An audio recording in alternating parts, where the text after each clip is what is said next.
Welcome, one and all, to Chicanime. That's right, I'm saying it properly now. Our YouTube channel. Please be sure to like, comment, share, and subscribe, all you beautiful, lovely people. So, we're returning back to AniNews, Goblin Slayer cut content. What did the anime change? Episodes 4 through 6. So, folks, listen. Support the original content creator, but also, more importantly, hey, check us out on our Discord page and as well as our Patreon page. And plus, folks, we did cover the anime convention here in Chicago. So if you've missed out on it, you haven't seen it, well, I'm hoping you get to see it next year. I found some nice works of art. And unfortunately, I missed out on Saturday because there was a Japanese whiskey tasting event there. And I missed out on it, and I feel so sad. But until then, let's find out what's going on here. What content was cut out in this very special Goblin Slayer cut content? What did the anime change in a 3, 2, and an Uno? This time focusing on what was missed in the manga from episodes 4 to 6. Don't worry, I won't be talking about that entire arc that was skipped over, since we're still not sure whether or not that will be making an appearance in the anime. This'll just be another simple overview of the smaller details and events that helped develop the world a little bit more. But first, this video is sponsored by Elsword, a free-to-play 2.5D side-scrolling action MMORPG featuring both PvE and PvP across 12 different customizable characters, each with their own classes. What's interesting about these characters is that each of their classes is like a path, one that represents a life choice, which, when chosen, affect the character's lore and how they play. And with the new Third Job Third Path update, that's 3 new class choices for each character, adding immensely to the game's story. With this update, they've also added new character icons, some really dope brand new character artwork, even new intros and skills to match the class that you've chosen.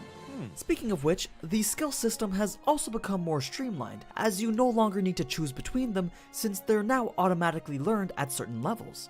Combine all this with some balance changes and a heavy shift from pay to win to play to win, and I think that you could find yourself enjoying this game. So go ahead and try it out for free today through the link in the description. Now, let's get back to the video. Nice. Starting with episode 4, which adapts chapters 6 to 9 of the manga. The entire raid of the ruins was damn near spot on. As I've said before, aside from the missing arc, the anime has been adapting the source material pretty damn faithfully. But I noticed that in the manga, there was a much more significant focus on the High Elf Archer, as her encounters in the ruins lead her to the realization that these goblins are pretty heinous creatures. It was something that was much more prominent in the manga, as multiple panels were dedicated solely to her reactions. I think I just found the added detail in each of the panels when Archer let her emotions get the best of her to portray a path to despair that was easier to follow. Or either that, like especially when they found that captured elf adventurer, which again, it's really tough to look at. Now enters the Ogre. The manga had built up the strength of the Ogre by showcasing 2 previous encounters that the Ogre was said to have. One against a knight with a near invincible shield, who then got made into a pancake by his own shield. Then a magical master who was outdone. It is said a magical master was destroyed. Adventurers who have seen them speak their names in whispers. Oh, wow. By a level of magic higher than his own. And to be honest, when you think Ogre, you don't really think a jacked up sorcerer supreme who can annihilate you from both long and close range. But having these 2 short scenes helped set the stage for what an ogre is like in the world of Goblin Slayer. Of course, by this point, you should just expect that every fantasy creature that they come across is going to be a much more sinister version than what we've typically seen in other media. If we look at the fight now, I'm not sure if you noticed, get away from me, little donkey. But Priestess actually used protection twice, on top of the heal and silence that she used prior to that. But if you remember, Priestess mentioned that she was limited to only using 3 spells. So how was she able to cast the second protection after already using 3 miracles? Well, what the anime failed to explain, but still implied with her significant exhaustion, was a concept called overcast. Priestess basically ran out of MP to put towards other miracles, but that doesn't mean that you still can't use them. Instead, she was able to use her own life force to cast that 4th miracle, offering up her own soul to the goddess in exchange for more magical power. As you'd expect though, this is generally something that you don't want to do too often, as you're literally killing yourself. Which now brings us to the climax of the episode. The big reveal as to what the magic scroll was. Instead of showing Priestess's flashback with the witch, the manga actually showcased Ooh la la. the whole interaction with her and Goblin Slayer, where he requests to make a portal to the bottom of the ocean. Though they don't explicitly state where he wanted to make the gate scroll, they just show that he wanted one, followed by the witch's reaction to the rather unusual request, leaving the reader wondering, where could a gate scroll lead that would make the witch so intrigued, as well as end the ogre fight in an instant? Aside from those few things, I think I'm more disappointed that they didn't animate the giant fireball getting cut in half like a piece of paper. That definitely would have been a pretty cool shot to see in action. Anyway, Ogre dies here and the adventure is over, right? Well, that's what it seemed like in the anime, but in the manga, Goblin Slayer is ready to go deeper. He wants to keep fighting the goblins. His party sees this and Dwarf says he wants to rest. Lizard Priest is worried about getting too tired if they go deeper, and High Elf Archer just says that she's out of arrows. But Goblin Slayer doesn't say anything until Priestess finally calls him out, and that's when he agrees to stop. I think there's two things to be noticed here. One is that Goblin Slayer's single-mindedness is fully solidified, and we get a strong idea that his mental state is dedicated solely to the slaying of goblins. And two is that Priestess may be gaining influence over Goblin Slayer, and not in the bad way. It could be the first hints that Goblin Slayer may be becoming more open to other people. Anyway, they exit the cave and the anime skips a short emotional sequence involving High Elf Archer thinking to herself how Goblin Slayer has been doing all these dangerous things by himself the entire time, adding further to the development that the entire Ruin Raid had toward High Elf Archer as a character. And as they close out the arc and episode with Archer's own personal description of an adventure, followed up by her saying that she'll take him on a real one, they show the five of them facing an abandoned temple, as if to foreshadow a new upcoming adventure. Though I'm still a bit unsure as to the significance of this location. Okay, well that would have been really cool to see. I think I would have liked to have seen that, like where they're yelling at him like, hey, it's over. I mean, the way I look at Goblin Slayer, I've actually rewatched the first and second Mad Max movies, Mad Max and then Mad Max Road Warrior. And Goblin Slayer comes off as like a Mad Max like archetype hero, you know? I like him. Then they finally end the chapter with the lines, "Otherwise, there may be no salvation for us," which you're free to interpret any way you want. Moving on to episode 5. This is where the chronology switches up a bit. The majority of this episode delves into the Goblin Slayer side story of Brand New Day. It integrates both chapter 10 and chapter 17 from the main story, then makes shifts between the side story. Starting from the beginning of the episode, while Goblin Slayer was on the farm with the cowgirl, they changed up how this scene was expected to play out, most likely due to the shift in chronology. This whole farm scene was supposed to be the first time that we saw Goblin Slayer without his armor. It starts off with him having a dream about the past, which they might include in future episodes, so I won't share as of yet. But as Goblin Slayer is doing his work in the fields, Cowgirl makes an appearance, and though they share a similar conversation, what they are doing is a bit different. Rather than the usual checkup for Goblin tracks, Goblin Slayer is actually helping around with farm work, in regular clothing at that, since his armor was away for repairs.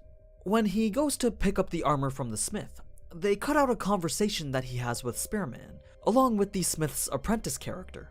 You see, Spearman was already at the smith's shop, and as Goblin Slayer walks in to retrieve his armor, Spearman starts to make a bit of conversation, not knowing that this was actually Goblin Slayer. He's curious as to why this man he's never seen before adventures, and proceeds to mention a demon lord being revived and how it's being treated as some big quest to make a name for oneself. Though, as expected of Goblin Slayer, he doesn't give too many responses. Funnily enough though, Goblin Slayer actually returns the question and asks why Spearman's not interested in becoming rich or famous. Discount Lancer says that he fights for himself and personal reasons, which is coincidentally also when the witch walks in, hinting at the fact that she's most likely one of those personal reasons. Spearman then leaves with Witch, and none the wiser that the person that he was just talking to was Goblin Slayer. After that, the only other scene adapted from chapter 10 before reintegrating the side story and then skipping to chapter 17 is where Priestess thanks Goblin Slayer after getting promoted. Now keep in mind though, every time that they switched over to those two rookie adventurers, that was part of the side story. I won't focus too much on those scenes. It is worth noting though that in the side story, every character's appearance was slightly different.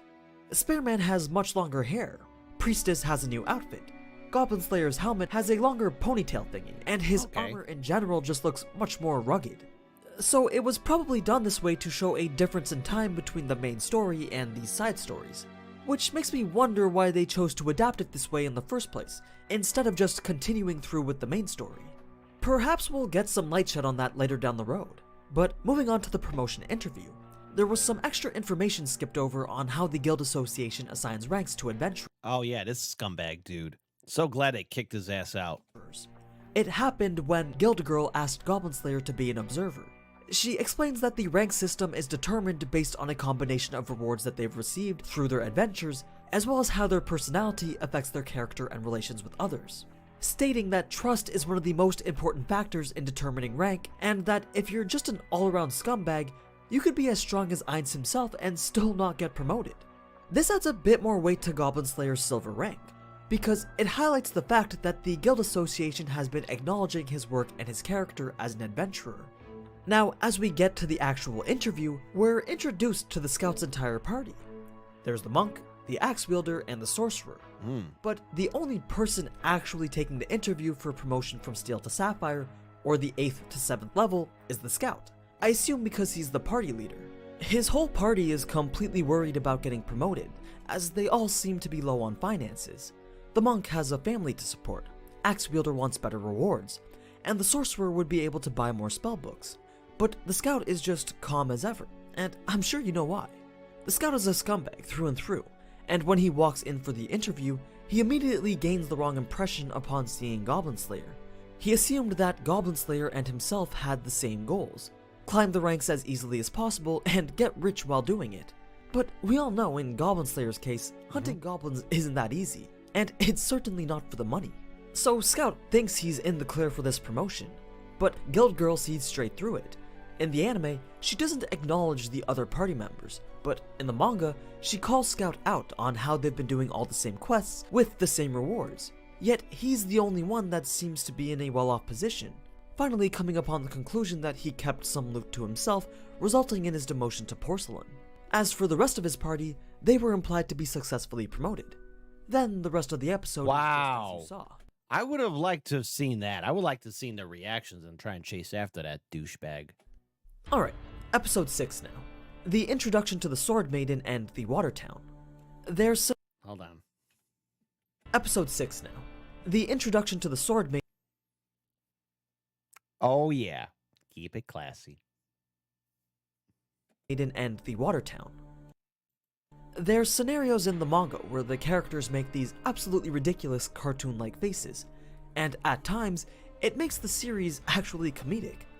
One in particular that could have been in this episode was Goblin Slayer's attempt at making a joke. Dwarf and High Elf Archer are having an argument about who outdrank who, while Archer is just dying on the floor from being hungover. Goblin Slayer chimes in and suggests that she use an antidote, in what I assume to be his typical monotone serious voice. Everyone thinks he's serious until he says that it was supposed to be a joke, where just the fact that it was an attempt at one makes everyone go into shock and instantly clears Archer's hangover. On their way to see the Sword Maiden, Priestess is doubtful that there are goblins in the town. After all, it seemed like such a peaceful place. Goblin Slayer, on the other hand, comments on how the very atmosphere of the town gives away the presence of goblins nearby. He likens it to his own experiences with being in a town that had recently been attacked by goblins. There's a noticeable feeling that Goblin Slayer can easily pick up on by observing the villagers around him. When they finally meet the Sword Maiden, before telling them the details of the quest, she poses an interesting question. She asks if any of them had learned that their own kin were aiding the forces of chaos, would they be able to fight them? Foreshadowing the elements of her own experiences with the goblins. Typical Goblin Slayer doesn't see into the deeper meaning of the question, and simply says no since he doesn't have any living relatives. Sword Maiden then explains the quest, and as they're discussing the plan of action to raid the sewers, if you recall, High Elf Archer and Priestess had convinced Goblin Slayer to not use fire, water, or poison. But the reason for this wasn't explained in the anime. No, it wasn't. It kind of just became the rule. The rule came into effect for multiple reasons, The logical one being that they are right below a city and they don't want to poison the water supply or blow up some houses with rash extermination methods. The other is that the way Goblin Slayer treats adventures is no fun to High Elf Archer. He kind of takes the most cautious and by default most boring method of eliminating every single goblin. Whereas Archer is the type of person to run in and throw hands to experience the thrill of fighting. It's two opposite personalities experiencing the same adventure, though High Elf Archer is leaning towards the side of naivete. And this now brings us to the... All right, well, see, now, I didn't know that. Okay, that would have been actually pretty good to put in there, because, like, poison, gas, or fire, because it's people. Yeah, okay. adventure. From when we're dropped right into the middle of them fighting, their raid had already been going on for 3 days, with no signs of it coming to an end. When the rain starts, they decide to sit down and take a break.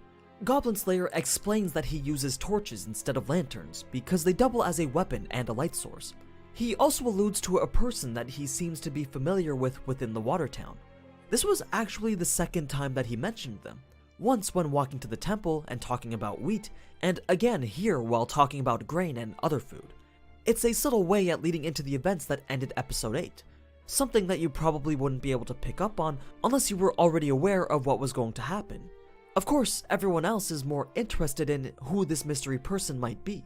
Then the ship comes, and after Goblin Slayer throws away his sword to kill the leader, High Elf Archer gets a little bit rattled that he just wasted his weapon when she's the one that should be taking the first strike and sniping the leader, which makes sense since she's the long-range attacker. But Goblin Slayer is probably still accustomed to fighting on his own, and most likely reacted as he normally would when fighting solo. So they take down the first ship, the alligator shows up, and then the second ship follows shortly. In the anime, the leader of the second ship points out the light with his grunts, but in the manga, they actually give him words, giving us a small insight into how the goblins... Man, that is the light of adventurers ahead. They are weary from battle, and so shall make easy prey for... Oh, wow, that would have been good to have seen. think, as well as showing that they are capable of communication between each other. The leader points out the bright light, using it as a beacon to pinpoint the adventurers, who he assumes to be weak from the previous fight. In the anime, that was something that we just had to assume was being thought by the goblins. The manga, on the other hand, literally just spelled it out for us. And that brings us to the end of episode 6, and the last of what I could gather as being changed from the manga. I hope you guys found some interesting stuff and gained a little bit more knowledge into the world of Goblin Slayer. If I missed anything, then please do let me know in the comments, especially if you're a light novel reader. I'm sure there are plenty of minor world building details that are completely glossed over. But before I go, I'd like to thank Elsword once again for sponsoring this video. Sponsored videos like this really do help keep the content flowing at a semi-consistent rate, so feel free to try it out today with the link in the description. Anyway, as always, thank you so much for watching, and if you enjoyed this type of anime content, then you already know what to do. So, until next time, ciao! All right. Well, first of all, shout out to AniNews for all this good stuff. I think, first of all, I would have liked to have seen the aftermath of that adventure with the ogre and how his team would have tried to at least say, like, hey, dude, reel it back. You know, we got to head on out. Like, let's face it, they faced off against an ogre that knew magic. That's rather kind of frightening. And then number two, you also got to deal with the fact that what was happening in Watertown or Water City. Seeing the goblins speak, I would have liked to have seen that because I'm only assuming that they know what they're saying, but I mean, I would have liked to have seen maybe a subtitle or, you know, them actually sharing their thoughts. That would have been nice to see as well. But yeah, you know, hey, beggars can't be choosers. But after this, we are actually going to be checking out the Goblin Slayer movie. So if you're not subscribed to Chicanime, you better do it right now. Hit that ring bell notification and keep your heads on a swivel. And don't mind the dog next door. It likes to bark a lot, but it's actually a good dog. It's actually a rescue dog. It's not my dog, but it's my neighbor's dog. And it likes to bark at you. Okay? But it's a good dog. It's a very good dog. So until then, all the best to you. Take good care of yourselves and each other. Peace.